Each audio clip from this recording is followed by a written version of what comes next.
Frédéric a pleuré. Et elle avait peur. Et elle avait peur.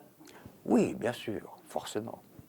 Alors évidemment, alors le lendemain, donc Oswald est tué à son tour. Vous avez croisé vous-même le tueur la veille Je ne sais pas si on m'a croisé, oui. Oui, J'ai parlé avec le futur tueur, Jack Ruby. Oui. Bah, c'est un moment inouï.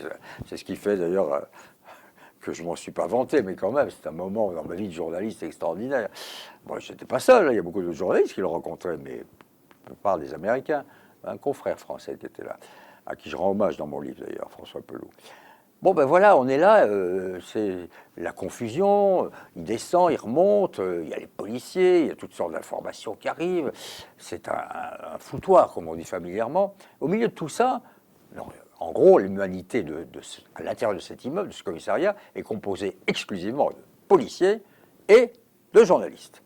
Et au milieu de tout ça, il y a ce petit bonhomme, gras, laid, pas si laid que ça, mais vulgaire, salace, avec ses petites cravates en soie, sa bagouze, et qui est là, qui tape sur l'épaule de tout le monde, qui connaît tout le monde, il connaît tous les flics le connaissent très bien, et il vient vers moi, my name is Jack Ruby.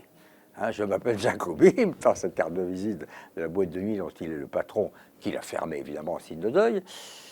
Bon, j'ai dû parler 5-10 minutes avec lui.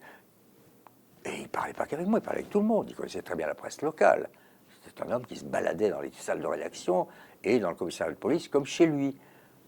Vous pourriez comparer ça un peu à un groupie, vous savez, gens qui s'agglutinent autour des stars, autour de l'événement.